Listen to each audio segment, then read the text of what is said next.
Donc aujourd'hui, nous allons étudier la proposition soit U un endomorphisme de E, alors une famille de vecteurs propres de U associée à des vecteurs propres distincts et libres.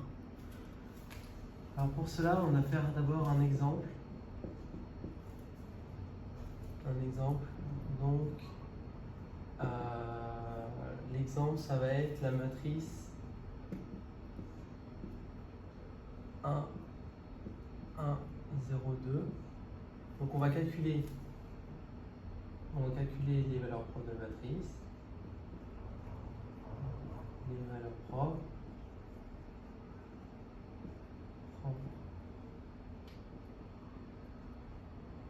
de la matrice. Donc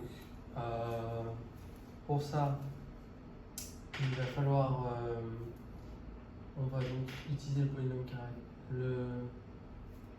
polynôme caractéristique, donc phi de m égale à delta déterminant de x identité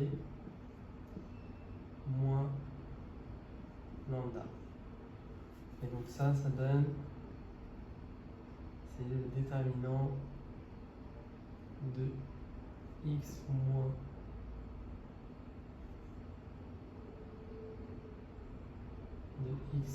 lambda moins la matrice, pardon. Donc c'est x moins 1, x moins 2, déterminant de x moins 2, 1, 0. Donc ça donne x moins 1 fois x moins 2. Donc les valeurs propres sont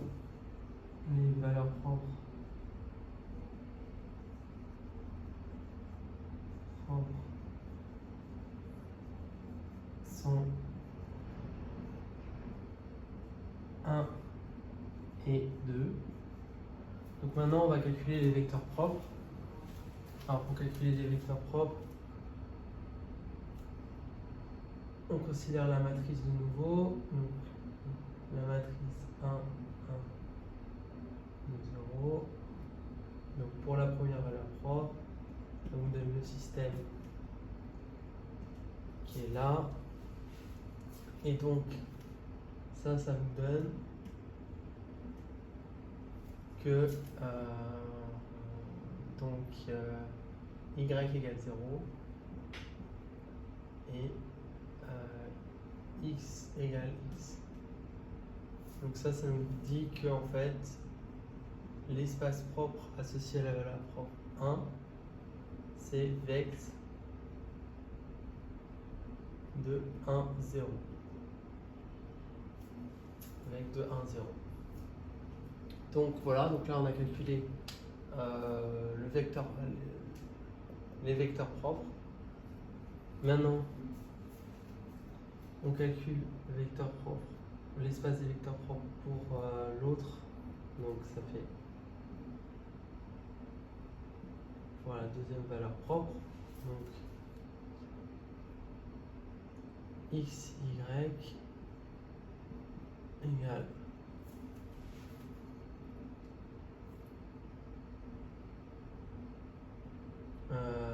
donc 2x, 2y.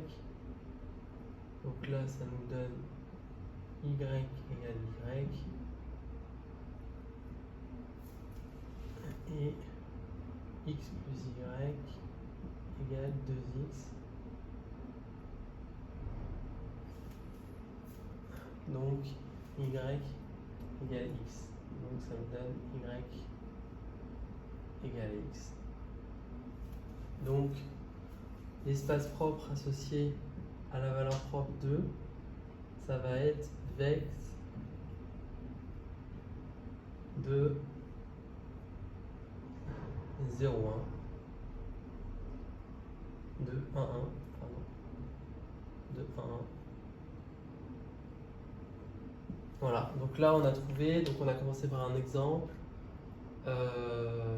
et maintenant on va aborder donc du coup une idée de la démonstration. Alors, donc on considère le cas où il y a deux vecteurs propres, donc lambda x1, u de x1 et u de x2 égale lambda 1 de x1 égale lambda 2 de x2. Et donc on considère l'expression de la forme pour vérifier que la famille, on doit vérifier que la famille x1, x2 est libre parce que les lambdas sont différents. Donc lambda 2, x2 égale à 0. Alors pour ça, on applique u qui est linéaire. Donc on applique u qui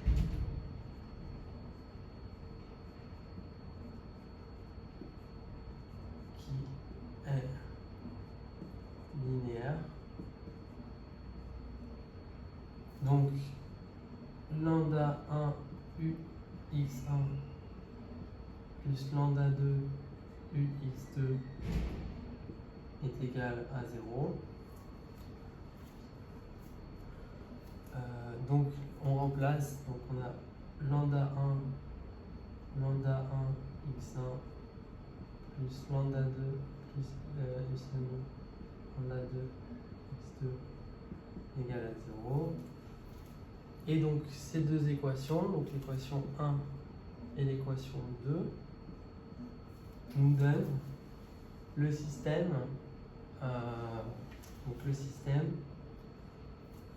suivant.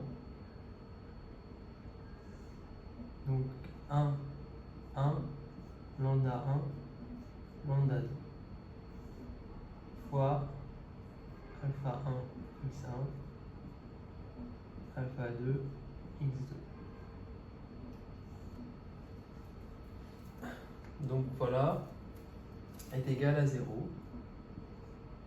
Alors, le déterminant, donc on va étudier si cette matrice est inversible. Donc cette matrice, donc on calcule son déterminant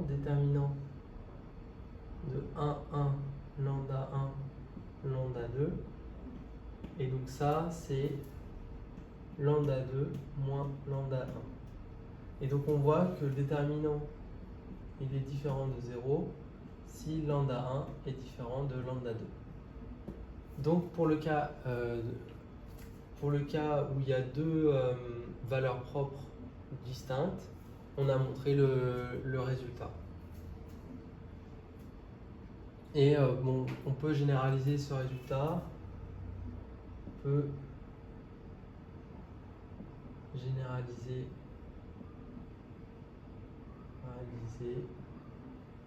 ce résultat au cas général. Résultat au cas général. Donc voilà. Donc j'ai terminé l'étude de cette proposition. Donc j'ai commencé par l'étude d'un exemple et ensuite j'ai présenté une idée de la démonstration pour cette proposition.